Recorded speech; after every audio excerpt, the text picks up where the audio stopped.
नमस्कार दोस्तों, स्वागत है आपका अपने चैनल न्यू फॉर्म अपडेट्स पर। दोस्तों, बिहार के सिविल कोर्ट में जो लगभग 7,692 वैकेंसी आने वाली है, उसका फुल नोटिफिकेशन आ गया है।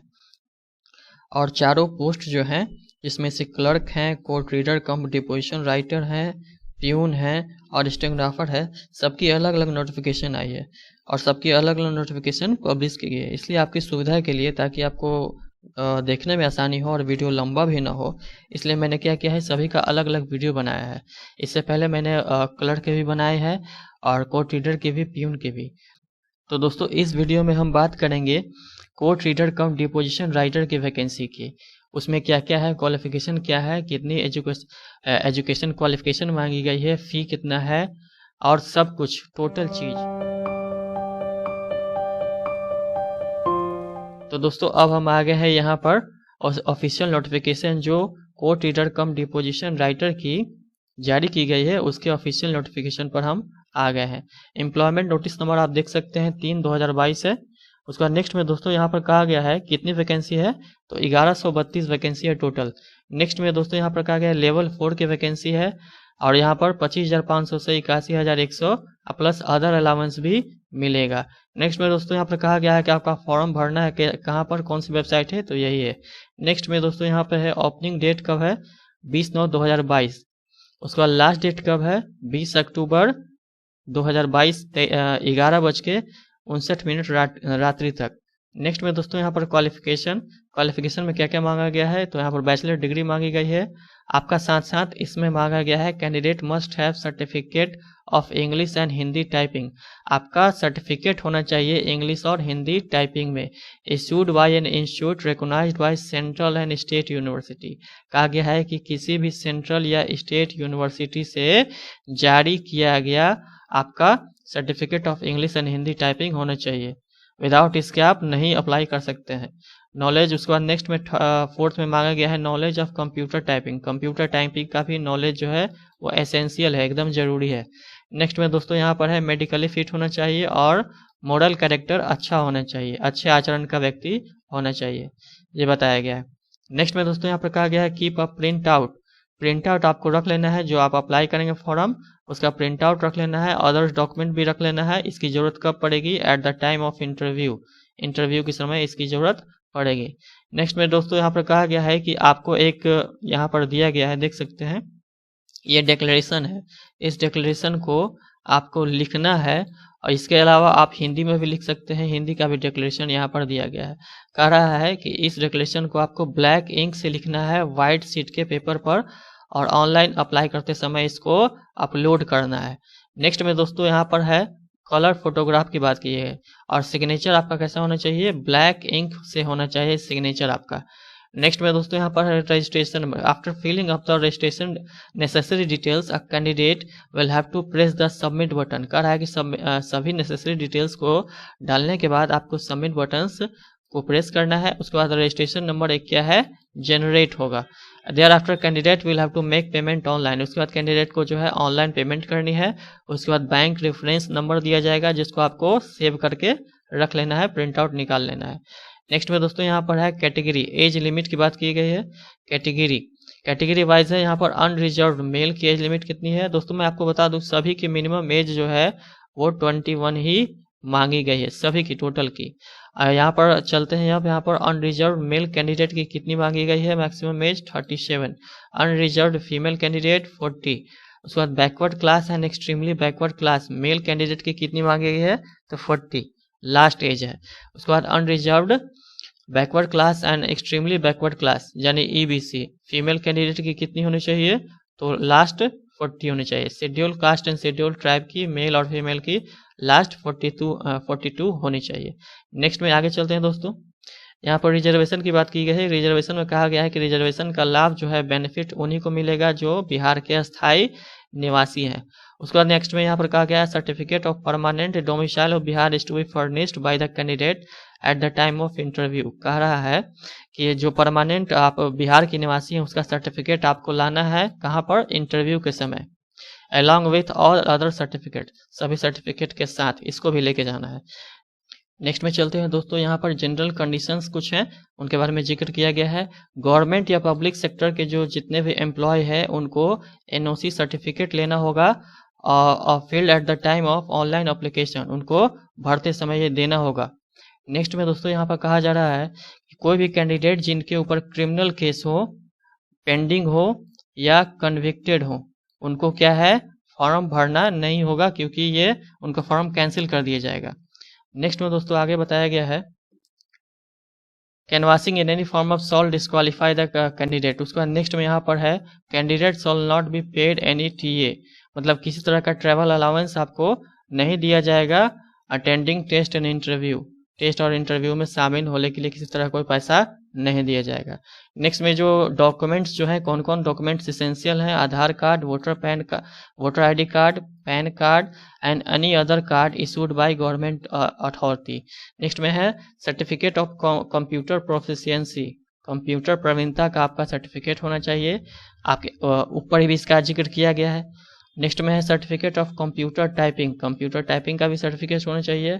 कास्ट सर्टिफिकेट होना चाहिए विथ डोमिसाइल सर्टिफिकेट, जो आपका निवास प्रमाण पत्र है उसके साथ। ईडब्ल्यूएस के कैंडिडेट है तो ईडब्ल्यूएस का सर्टिफिकेट भी होना चाहिए, उसका भी जिक्र किया गया है। नेक्स्ट में चलते हैं यहाँ पर दोस्तों एग्जामिनेशन फ़ी की बात की है। एग्जामिनेशन फ़ी कितना कितना होगा, तो जनरल, बीसी, ईबीसी और ईडब्ल्यूएस कैंडिडेट को कितना देना होगा, तो 800। Schedule caste, schedule tribe and physical handicap candidate को कितना, 400 रुपया। नेक्स्ट में दोस्तों यहाँ पर प्रोसीजर ऑफ सिलेक्शन की बात की गई है, आपका सिलेक्शन कितने स्टेजेस में होगा। तो यहाँ पर सबसे पहले यहाँ प्रीलिम टेस्ट होगा, उसके बाद रिटन टेस्ट होगा, उसके बाद इंटरव्यू टेस्ट होगा। दोस्तों आगे बढ़ने से पहले मैं आपको बता दूं कि यहाँ पर प्रीलिम टेस्ट जो है, प्रीलिम टेस्ट का मार्क्स आपका रिटन टेस्ट, प्रीलिम टेस्ट का मार्क्स आपका जो है वो मेरिट में नहीं जुटेगा, सिर्फ रिटन टेस्ट और प्लस इंटरव्यू का मार्क्स ही आपका मेरिट बनाते समय जुटेगा। आगे इसकी जिक्र की गई है, मैं आपको दिखाऊंगा। नेक्स्ट में चलते हैं दोस्तों यहाँ पर प्रीलिम टेस्ट। द कमिटी में organise prelim test on the basis of multiple choice questions. कह रहा है कमिटी जो है ऑर्गेनाइज कर सकती है प्रीलिम टेस्ट, मल्टीपल चॉइस इसमें क्वेश्चंस होंगे। रिटन टेस्ट की बात की गई दोस्तों, अब यहाँ पर अलग से प्रीलिम टेस्ट की जो है आपका सिलेबस जारी नहीं किया गया है, ये सिलेबस आपका रिटन टेस्ट का ही सिलेबस जो होगा वो प्रीलिम टेस्ट में भी लागू होगा। नीचे रिटन टेस्ट की सिलेबस की जानकारी दी गई है दोस्तों। यहाँ पर फिर यहाँ रिटन टेस्ट का जो है आपका 90 मार्क्स का होगा और इंटरव्यू 10 मार्क्स के होंगे, टोटल कितने हो गए, 100 हो गए। Written test shall comprise of descriptive, कह रहा है रिटन टेस्ट में आपका जो है डिस्क्रिप्टिव भी होगा, आपको लिखना भी होगा और ऑब्जेक्टिव टाइप क्वेश्चंस भी होंगे। नेक्स्ट में दोस्तों यहाँ पर सिलेबस ऑफ रिटन एग्जामिनेशन है। रिटन एग्जामिनेशन का जो पाठ्यक्रम है सिलेबस में क्या क्या होगा, तो आपका जनरल इंग्लिश एंड ग्रामर होंगे 20 मार्क्स के। क्या क्या होंगे इसमें, letter writing, history, precis, comprehension and vocabulary होगा। उसके बाद नेक्स्ट में है हिंदी लैंग्वेज एंड ग्रामर का भी आपका होगा 20 मार्क्स का। इसमें विपरीतार्थक शब्द, समानार्थक शब्द, सामान्य वाक्य, वर्तनी जांच, यही सब क्वेश्चंस होंगे। आप वीडियो को पॉज करके प्लीज देख लीजिएगा दोस्तों, अगर मैंने सभी के बताऊंगा तो वीडियो काफी लंबा हो जाएगा। नेक्स्ट में चलते हैं यहाँ पर दोस्तों general knowledge and current affairs. General knowledge और करंट अफेयर्स से कितने क्वेश्चन पूछे जाएंगे, 15 मार्क्स से क्वेश्चन पूछे जाएंगे। कौन कौन से होंगे, history, civics, geography, everyday science, constitution of India और लीगल टर्मिनोलॉजी के क्वेश्चंस आपसे पूछे जाएंगे। नेक्स्ट में यहाँ पर है मैथमेटिक्स, 10 मार्क्स के होंगे, मैथमेटिक्स 10 मार्क्स के होंगे, उसमें भी क्लास 10th लेवल के मैथमेटिक्स से पूछे जाएंगे। बोर्ड मास है, सिंपल कैलकुलेशन है, problem based on time and distance, उसके बाद टाइम एंड वर्क, ये जो आप सभी जानते हैं, simple and compound interest ratio proportion का। नेक्स्ट में दोस्तों यहाँ पर है रीजनिंग का। रीजनिंग में वर्बल है एनालिटिकल टाइप के क्वेश्चन पूछे जाएंगे। देख सकते हैं यहाँ पर sitting arrangement, analogy, ranking, syllogisms, blood relation, इसी तरह के क्वेश्चन पूछे जाएंगे वेन डायग्राम से संबंधित। नेक्स्ट में दोस्तों चलते हैं यहाँ पर आगे, बेसिक कंप्यूटर साइंस 15 मार्क्स के क्वेश्चन पूछे जाएंगे। बेसिक जो कंप्यूटर से जुड़े हुए क्वेश्चंस हैं, जैसे कि history of computers, fundamental of computer, terminologies, computer abbreviation, उसके बाद basis of hardware and software, keyboard shortcuts, operating system basics fundamentally of MS office, यही सबसे जुड़े हुए क्वेश्चन पूछे जाएंगे। सिक्योरिटी टूल्स और वायरसेस से जुड़े हुए, मतलब बहुत बेसिक क्वेश्चन पूछे जाएंगे आपसे। नेक्स्ट में दोस्तों यहाँ पर minimum qualifying marks will be 40%। 40% जो है मिनिमम क्वालिफाइंग मार्क्स होंगे। नेक्स्ट में है यहाँ पर दोस्तों comprise of multiple choice objective question based upon the syllabus subject provided for written examination। यहाँ पर कहा गया है कि जो प्रिलिमिनरी टेस्ट का एग्जामिनेशन है वो रिटन एग्जामिनेशन जो मेंस का है उसी के आधार पर प्रिलिमिनरी टेस्ट का भी एग्जामिनेशन होगा। दोनों का सिलेबस सेम रहेगा, अलग से कोई प्रिलिमिनरी एग्जामिनेशन का सिलेबस जारी नहीं किया गया है। नेक्स्ट में यहाँ पर दोस्तों दिया गया है स्किल्स में computer typing test in English और computer typing test in Hindi, कितने 50 और 50 मार्क्स के, टोटल 100 मार्क्स हुए। नेक्स्ट में दोस्तों यहाँ पर है आपका speed and proficiency of the candidates all be tested on the criteria as laid down in schedule है। यहाँ पर as a typing speed 40 word per minute in English में आपकी टाइपिंग स्पीड कितनी मांगी गई है 40 वर्ड पर मिनट और हिंदी में 30 वर्ड पर मिनट मांगी गई है। उसके बाद नेक्स्ट में है minimum qualifying standard in skill test 19% accuracy in English typing में आपकी 90% एक्यूरेसी होनी चाहिए। नेक्स्ट में है 90% एक्यूरेसी इन हिंदी टाइपिंग, दोनों में 90% एक्यूरेसी होनी चाहिए।